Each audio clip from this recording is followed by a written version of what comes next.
ایک حدیث کے مطابق قیامت کے دن انسان کے قدم حشر کے میدان سے آگے نہیں چل سکیں گے جب تک کہ وہ 5 سوالوں کا جواب نہ دے دے. یعنی 5 کمپلسری کوسچنز ہیں ہر ایک کے لیے اس دن کے امتحان میں. اور ان میں سے ایک کوسچن کیا ہے کہ انسان سے یہ پوچھا جائے گا کہ اس نے مال کہاں سے حاصل کیا اور کہاں خرچ کیا. گویا اس معاملے میں ہم آزاد نہیں. آج میری گفتگو صدقہ خیرات کے بارے میں ہوگی کہ صدقہ کیا چیز ہے، اس کی اہمیت اور فضیلت کیا ہے، اور ہمیں کس کس طریقے سے صدقہ کرنا چاہیے. صدقہ کیا ہوتا ہے؟ صدقہ ہر وہ چیز ہے، صرف مال نہیں. صدقہ ہر وہ چیز ہے جو انسان اپنے رزق میں سے، اور رزق میں کیا ہے؟ انسان کا مال بھی ہے، علم بھی ہے، صلاحیتیں، ذہانتیں، انرجیز، جو کچھ بھی ہمیں ملا ہے. یعنی رزق کیا چیز ہے؟ ہر وہ چیز جو ہمیں اللہ تعالیٰ نے بطور نعمت دی ہے. اور خاص طور پر مال، تو اپنے مال میں سے، اپنے رزق میں سے اللہ تعالیٰ کا قرب حاصل کرنے کے لیے دیتا ہے. صدقہ وہ چیز ہے جو واجب نہیں، لازم نہیں، انسان اپنی خوشی سے دیتا ہے. صدقہ کا لفظ جو ہے صاد دال قاف سے نکلا ہے. صدقہ، صدقہ کا مطلب ہوتا ہے اس نے سچ کہا، وہ سچا ہے.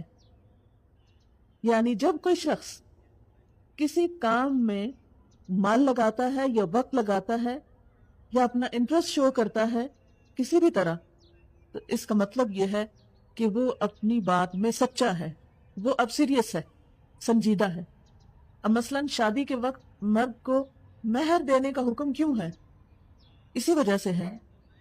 مہر کو بھی صداق کہا جاتا ہے، اور صدقاتہن کا لفظ قرآن پاک میں آتا ہے کہ وہ ایک مرد کی سنسیریٹی اور سیریسنس کو شو کرتا ہے کہ وہ آئندہ ایک عورت کی ذمہ داری اٹھائے گا، اس کا نان نقطہ دے گا، اپنی فیملی کو پالے گا. اسی طرح کسی بھی چیز میں جب انسان اپنی سچائی ظاہر کرنا چاہتا ہے تو اس سچائی کو ثابت کرنے کے لیے وہ کچھ نہ کچھ قربان کرتا ہے. تو مال کی یہ قربانی صدقہ کہلاتی ہے. کس بات کا؟ کہ ہم اللہ تعالیٰ پر یقین رکھتے ہیں، ہم اس پر ایمان رکھتے ہیں، ہم اس کو مانتے ہیں. اب اللہ کو ماننے کا دعویٰ ہر شخص کرتا ہے، لیکن کون اس کو سچا کرتا ہے؟ جو اپنا وقت لگاتا ہے. مثلا نماز پڑھ کے وقت لگتا ہے نا ہمارا، یا اپنی انرجی لگاتا ہے، اپنی نیند قربان کرتا ہے، اپنا مال اس کی خوشی کے لیے دیتا ہے. تو جو شخص اپنا مال اللہ تعالیٰ کی خوشی کے لیے دیتا ہے، اس کا مطلب ہے کہ وہ اپنی اس بات میں سچا ہے کہ میں اللہ تعالیٰ کو مانتا ہوں، کہ وہ دیکھتا ہے، وہ مجھے جزا دے گا، اور وہ سمجھتا ہے کہ میری خرچ کی ہوئی کوئی چیز بالکل نقصان اور خسارے میں نہیں، اس کا ریٹرن ضرور مجھے ملنا ہے. دنیا میں انسان کہاں خرچ کرتا ہے؟ جہاں اس کو یقین ہوتا ہے کہ یہاں مجھے ریٹرن ملے گا، ہاں کسی بھی صورت میں، وہاں انسان فوراً اپنا مال لگانے پہ تیار ہو جاتا ہے. اسی طرح جس بندے کے دل میں یہ بات جڑ پکڑ جائے، جو بندہ اللہ تعالیٰ کے وعدے کو سچا سمجھے کہ میں تمہیں تمہارا دیا ہوا واپس کروں گا، اور 1 گنا نہیں 700 گنا اور اس سے بھی بڑھ کر ریٹرن دوں گا، تو جو اللہ تعالیٰ کی اس بات کو جتنا سچا سمجھتا ہے اتنا خوشی کے ساتھ اپنا آپ، اپنا مال، اپنے اولاد، اپنا سب کچھ اللہ کی خوشی کے لیے اللہ کے راستے میں لگاتا ہے. اور جو شخص شک میں ہوتا ہے اور جس کو یہ خوف ہوتا ہے کہ ہائے میرا مال چلا گیا تو پھر پتہ نہیں بنے گا کیا، ایسا شخص جو تذبذب میں ہے، جو شک میں ہے، جس کا ایمان کمزور ہے، وہ پھر صدقہ نہیں کر سکتا خوشی سے. کرتا بھی ہے تو صرف اس وقت جب کوئی مصیبت آتی ہے، اور اس کو کیا ہوتا ہے کہ صدقہ کر رہا تھا کہ یہ ہٹ جائے، بس اس کا صرف اتنا انٹرسٹ ہے کہ وہ وقتی مصیبتوں کو ہٹانا چاہتا ہے، لیکن اس کو وہ بڑا دن بھولا ہوا ہے جو بڑی آفت کا دن ہے، جس کا علاج اور جس کا مداوع ہمیں آج کرنا ہے، اس دنیا میں کر کے جانا ہے. کیونکہ اس دن اللہ تعالیٰ کیا فرماتے ہیں؟ یوم لا ينفع مال ولا بنون، اس دن تو نہ مال نے کام آنا نہ بیٹوں نے کام آنا. وہاں تو یہ کرنسی نہیں چلے گی مال اور بیٹے کی جو دنیا میں ہے، انسان کو فائدہ دیتی ہے. اسی طرح اللہ تعالیٰ ایک اور جگہ پر فرماتے ہیں تم اس سے پہلے پہلے اپنا مال خرچ کرو کہ تم پر وہ دن آ جائے کہ جس دن نہ دوستی کام آئے گی، نہ تجارت، نہ کوئی بدلہ، کوئی کسی کو فائدہ نہ پہنچائے گا۔ تو ہم دیکھتے ہیں کہ اسلام میں صدقے کا تصور بہت وسیع ہے۔ یہ صرف مال دینے کی حد تک محدود نہیں، بلکہ اچھی بات اور مسکرانے کو بھی صدقہ قرار دیا، کیونکہ اچھی بات بھی انسان اپنے دل سے کسی کو کچھ دے رہا ہوتا ہے نا۔ انسان مسکرانے پہ اپنا ایک شعور یا اپنا کانشیس استعمال کر کے دوسرے کو خوش کر رہا ہوتا ہے۔ تو کوئی چیز جو دوسری انسانیت کو فائدہ دے، اب صدقے کا ایک اور طرح مفہوم سمجھیے کہ ہر وہ چیز ہماری جو کسی کو کسی طرح بھی فائدہ دے، ڈائریکٹلی یا انڈائریکٹلی، وہ سب ہماری طرف سے صدقہ شمار ہوتا ہے۔ مثلاً ہم مسکرا رہے ہیں، کسی کا دل خوش ہو رہا ہے تو وہ ہمارے حصے میں صدقہ لکھا جا رہا ہے۔ ہم کسی کو تسلی دے رہے ہیں، اس کو سکون آ رہا ہے، کوئی اچھا مشورہ دے رہے ہیں، کسی کی کوئی الجھن حل کر رہے ہیں، کسی کا کوئی غم دکھ سن رہے ہیں اور اس کے ساتھ ہمدردی کر رہے ہیں، یہ سارا ہماری طرف سے صدقہ ہو رہا ہے۔ تو ہر وہ چیز جو اللہ کی خوشی کے لیے دی جائے، ہر وہ چیز جو انسانیت کی بھلائی کے لیے ہو، وہ کیا ہے؟ اسلام میں صدقہ ہے۔ نبی صلی اللہ علیہ وسلم نے فرمایا ہر مسلمان کے لیے صدقہ دینا ضروری ہے۔ صحابہ نے عرض کیا یا رسول اللہ صلی اللہ علیہ وسلم، جس کے پاس مال نہ ہو وہ کیا کرے؟ کیونکہ لوگوں کے ذہن میں اس وقت بھی یہی تھا کہ صدقہ شاید صرف مال سے ہوتا ہے۔ جیسے آج بھی اگر آپ صدقے کا لفظ بولے نا تو آپ کے ذہن میں مال ہی آئے گا کہ شاید یہ مال کی بات ہو رہی ہے۔ آپ صلی اللہ علیہ وسلم نے فرمایا وہ ہاتھ سے محنت کرے، یعنی کوئی کام کرے، خود بھی فائدہ اٹھائے اور خیرات بھی کرے۔ صحابہ نے عرض کیا اگر یہ بھی نہ ہو سکے، نہیں اگر کوئی اسے کام ہی نہ ملے، وہ کر ہی نہ سکے، کوئی ہاتھ کی ہنر سے کچھ بھی نہ کما سکے، فرمایا اچھی بات پر عمل کرے، بری چیز سے پرہیز کرے، اس کے لیے یہ بھی صدقہ ہے۔ گویا نیکی کے کسی کام میں مصروف ہو جانا اور برائی کو چھوڑ دینا یہ بھی صدقہ۔ صدقہ کیا کہ اس نے سچ کہا کہ میرا رب مجھے دیکھتا ہے اس لیے میں برا نہیں کروں گا۔ پھر اسی طرح کسی سے پرتپاک طریقے سے ملنا، کھلے چہرے کھلے دل کے ساتھ ملنا، یہ بھی صدقہ ہے۔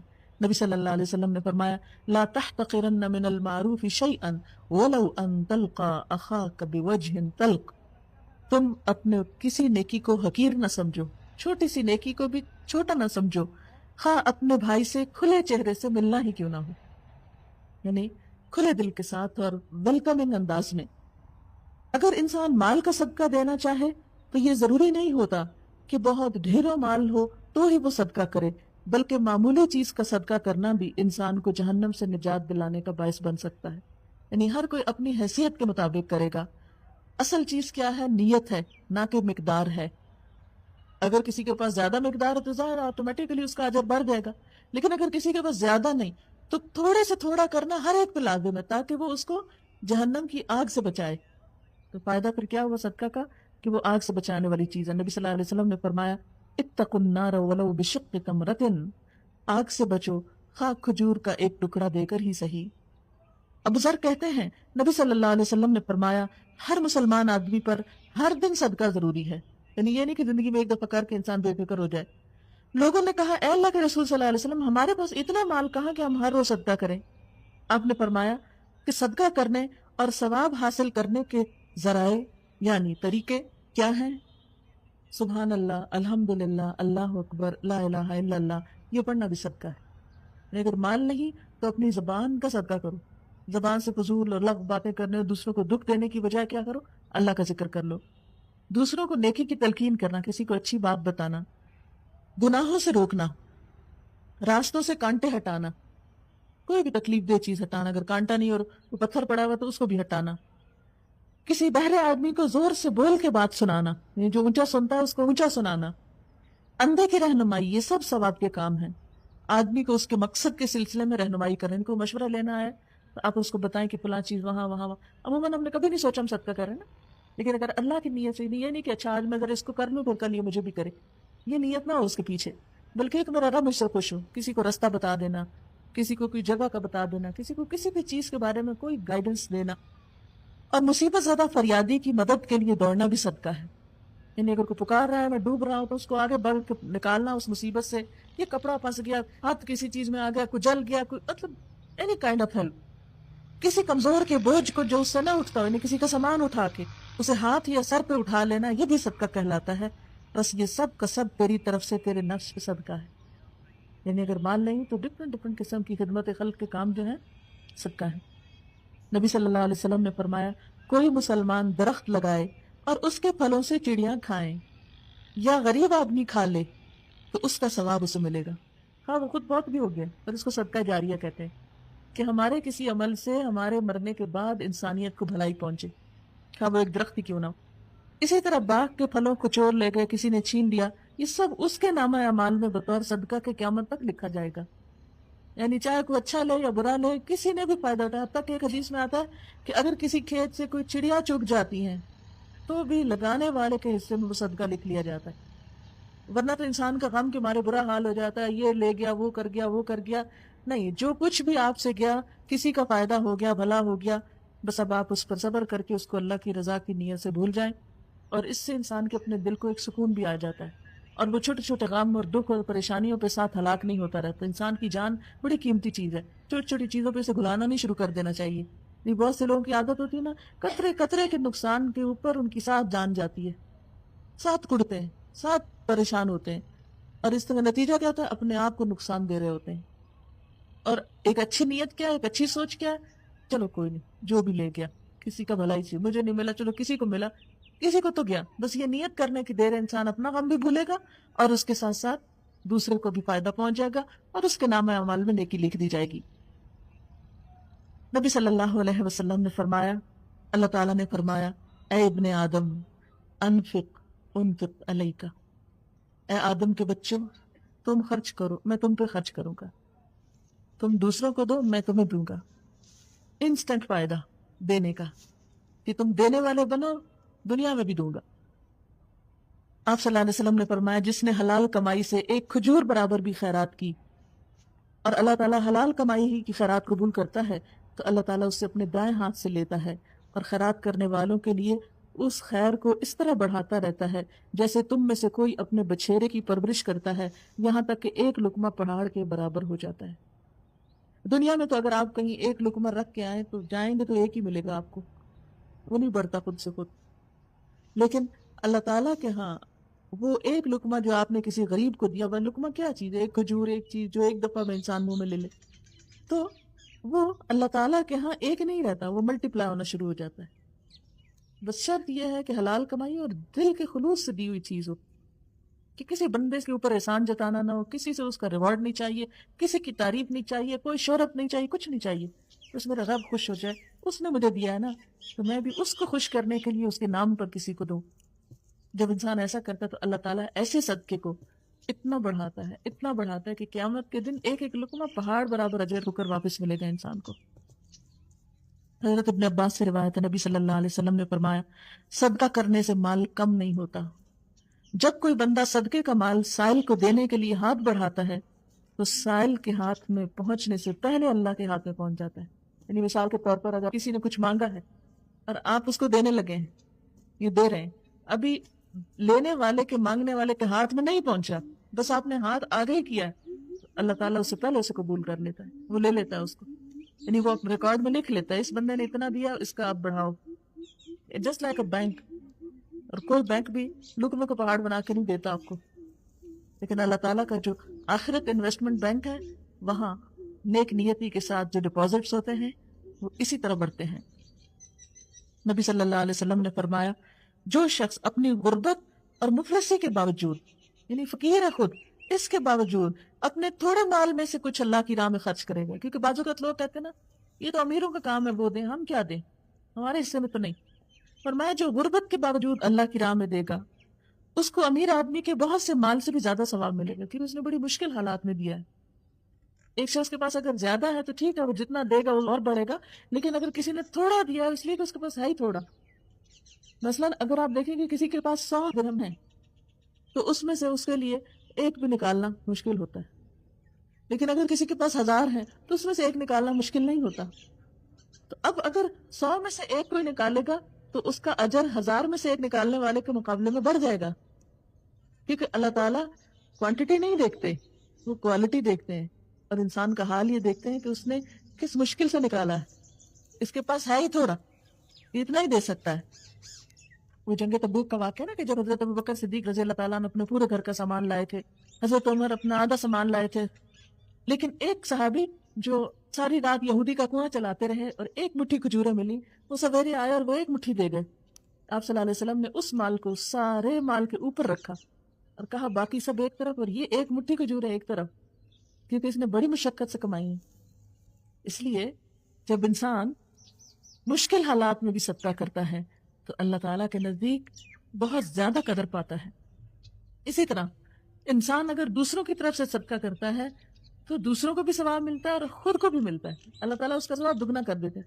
مثلاً آپ صدقہ دے رہے ہیں، ساتھ نیت کریں اللہ میری ماں کو بھی ثواب پہنچے، اللہ میرے والدین کو پہنچے، میرے سارے فوت شدہ رشتہ داروں کو پہنچے، یا ایون زندہ کو بھی آپ کہہ سکتے ہیں، میرے بچوں کی طرف سے دیتے ہوئے ان کو بھی مل جائے گا۔ اللہ کے خزانے بہت وسیع ہے نا، وہ ہماری طرف تھوڑی ہے کہ گن گن کے دے نہیں تم نے اتنا دیا تھا بس اس کو مل سکتا ہے، اس سے زیادہ نہیں، اب اتنے زیادہ اتنا نہیں میں دے سکتا۔ نہیں، وہ تو زمین و آسمان کا بادشاہ ہے، اس کے لیے کچھ مشکل نہیں۔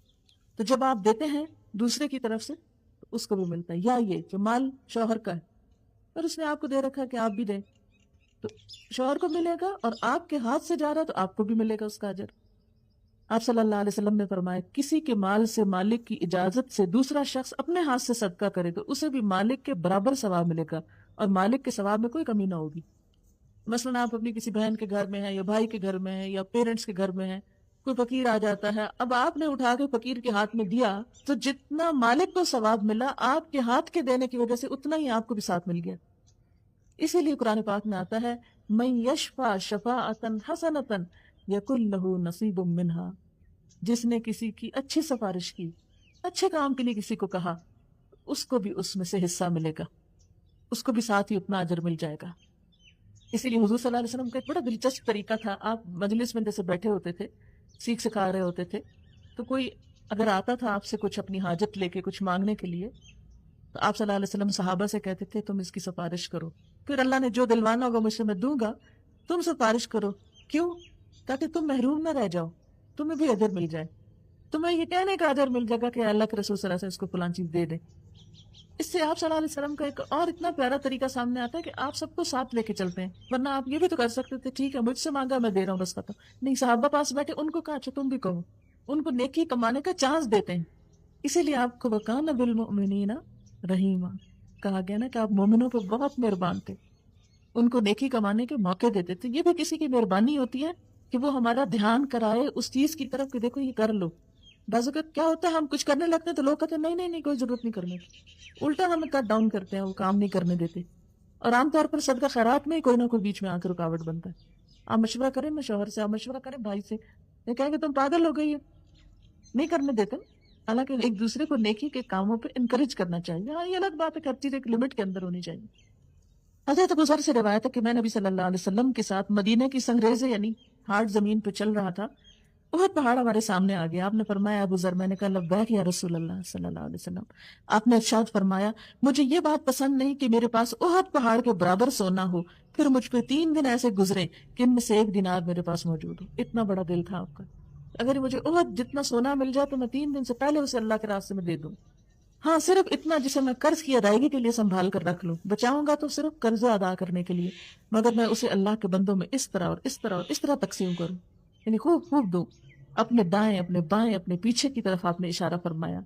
پھر آپ آگے چلے، پھر فرمایا زیادہ مال و دولت والے وہی قیامت کے دن بہت کم ہوں گے یعنی اجر و ثواب میں، مگر وہ لوگ جو مال کو اس طرح اس طرح اور اس طرح اپنے دائیں اپنے بائیں اور اپنے پیچھے خرچ کریں، اور ایسے لوگ بہت کم ہیں، یعنی قیامت کے دن ان کا اجر و ثواب نہیں ہوگا الا یہ کہ وہ دنیا میں اس سے نیکی کما لیں۔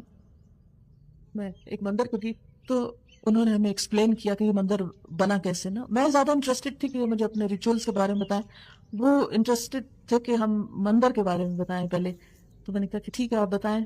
وہ بالکل انٹرسٹ سے انہوں نے شروع کیا کہ کس طرح یہ بنا، پتھر کا بتایا سارا کہ سارا راجستھان سے آیا ہے کیونکہ وہاں کا پتھر کارونگ کے لیے بہت اچھا ہے، تو سب وہاں سے امپورٹ کیا گیا۔ پھر مندر آپ کو بتایا کہ یہ جو ساری اندر کی کارونگ ہے یہ دنیا کا سب سے بڑا مندر ہے جس کی اندر جو ہے یہ سب لکڑی لگی ہوئی ہے نا، اور لکڑی بھی گنڈا کی مہاگنی تھی، اور پھر بتایا کہ یہ ساری لکڑی ممباسا پورٹ سے گجرات میں ایکسپورٹ ہوئی، پہلے وہاں بھیجی گئی، اور وہاں پر 250 پیپل نے اس کے اوپر کام کیا دن رات، اور 1 سال میں اس کو تیار کیا۔ تو جگسا پیسز کی طرح وہ سارا کچھ یہاں لائے اور اس کو سارے کو یہاں جوڑا گیا۔ اور یہ جتنی لکڑی ہے یہ صرف ایک شخص نے ڈونیٹ کی ہے. تو میں سوچ رہی تھی کہ ہم مسلمانوں کے ہاں وہ دل نہیں، حالانکہ اللہ نے ہمارے لیے وعدہ کر رکھا ہے کہ کل تمہیں کئی گنا بڑھا کے دوں گا، وہ عالیشان جنتوں کی شکل میں. لیکن ان بیچاروں کو یہاں خرچ کرنے کے بعد کل پتہ نہیں کیا ہوتا ہے کیا نہیں ہوتا. لیکن اس کے باوجود بھی اپنے دین کی، اپنے دھرم کی حفاظت کے لیے، اس کی شان و شوکت کے لیے، اور اندر کوئی لائبریری نہیں، کوئی علمی چیز نہیں، صرف یہ ہے کہ بت وغیرہ رکھے ہوئے ہیں اور لوگ آ رہے ہیں اور جا رہے ہیں، جو بھی اپنی عبادت ہے کر رہے ہیں. اتنی مہنگی بلڈنگ کو اور اتنی خوبصورت بلڈنگ کو میں دیکھ کے ہی سوچ رہی تھی کہ اس کا یوز کیا ہے نا، اور سے یوز اف اٹ. اگر اتنی بڑی لکڑی لگی ہوئی بھی ہے، سوائے اس کی کہ ایک شان و شوکت ہے، اس کے علاوہ تو اس کا مصرف نہیں ہے. اسی لیے اسلام میں سادی مسجدیں بنانے کا کہا گیا ہے، اور باقی پیسہ جو ہے وہ انسانیت کی بھلائی کے ایسے کاموں میں لگے کہ جس سے زیادہ اللہ کی بات دوسروں تک پہنچے. پھر آپ دیکھیں کہ نبی صلی اللہ علیہ وسلم نے فرمایا، انسان کہتا ہے میرا مال، حالانکہ اے انسان تیرا مال وہ ہے جو تو نے کھا کر ختم کر دیا، یا پہن کے پرانا کر دیا، یا صدقہ کر کے آگے بھیج دیا، یعنی اپنے آگے جانے سے پہلے اس کو آگے بھیج دیا. اب جسے ہم دنیا میں کیا کرتے ہیں، بعض اوقات ہمیں اگر کہیں جا کر رہنا ہے تو ہم اس کے لیے، کئی لوگ جیسے پاکستان سے باہر کام کرتے ہیں پھر واپس اپنے ملکوں میں جاتے ہیں، تو ساری زندگی کام کرتے ہیں اور جو پیسہ ہوتا ہے وہ اپنے ملک میں ٹرانسفر کرتے رہتے ہیں، پھر وہاں جا کے گھر بناتے ہیں، رہتے ہیں. تو میں جب بھی ایسی کوئی بات سنتی ہوں تو ہمیشہ مجھے آخرت یاد آتی ہے کہ بالکل اسی طرح ہمیں آخرت میں بھی ایک گھر چاہیے، وہاں بھی زندگی کی ضروریات چاہیے، کیونکہ ہمیشہ کی زندگی شروع ہوگی. تو کچھ ایسے خوش نصیب ہیں کہ وہ اپنی آخرت کے لیے ٹرانسفر کرتے رہتے ہیں کہ جب وہاں پہنچیں گے تو وہاں جا کر یہ سب کچھ استعمال کریں گے جو کبھی ختم نہیں ہوگا. پھر اسی طرح نبی صلی اللہ علیہ وسلم نے فرمایا، روزانہ 2 فرشتے اترتے ہیں، ان میں سے ایک کہتا ہے اے اللہ خرچ کرنے والے کو اس کا بدلہ دے، دوسرا کہتا ہے اے اللہ بخیل کے مال میں نقصان دے اور اس کو برباد کر دے. بخل کیا ہوتا ہے؟ ضرورت پر بھی خرچ نہ کرنا، نہ اپنے پہ نہ کسی اور پہ. اور اس کے لیے نتیجہ کیا ہوتا ہے؟ مثلاً اگر آپ کھانا بہت سا خرید کے گھر لے جائیں، مثلا فروٹ لے جائیں اور چیزیں، اور اس کو رکھ دیں، نہ خود کھائیں نہ کسی کو دیں، تو کیا نتیجہ نکلے گا؟ وہ سب گل سڑ کے بن میں ہی جائے گا. اسی طرح اگر کوئی اور فوڈ ہے یا کپڑے ہیں یا وٹ ایور جو بھی آپ یوز نہیں کرتے، نہ استعمال کرتے ہیں، آپ نے دیکھا ہوگا وہ چیزیں رکھ کے پرانی ہو جاتی ہیں، بوسیدہ ہو جاتی ہیں، آؤٹ ڈیٹڈ ہو جاتی ہیں، اور پھر then finally you throw them out. تو یہاں بھی یہی بتایا جا رہا ہے کہ فرشتے دعا مانگتے ہیں کہ یا اللہ جو ایسا بخل کرے اس کا مال برباد کر دے، یعنی کہیں نہ کہیں سے اس کو نقصان پہنچ جائے.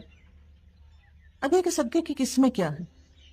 صدقے کی 2 بڑی قسمیں ہیں، ایک ظاہر کر کے دینا اور ایک چھپا کے دینا. پھر کچھ اور طرح بھی صدقے کی قسمیں جیسے نفلی اور فرضی. نفلی میں کیا آتا ہے کہ آپ کے اوپر لازم نہیں، واجب نہیں، جب آپ کا جو دل چاہے کریں. لیکن فرضی کیا ہے؟ جیسے زکوٰۃ ہے، جیسے عشر ہے، جیسے کفارہ ہوتا ہے یا نظر ہوتی ہے، یہ فرض میں آ جاتا ہے.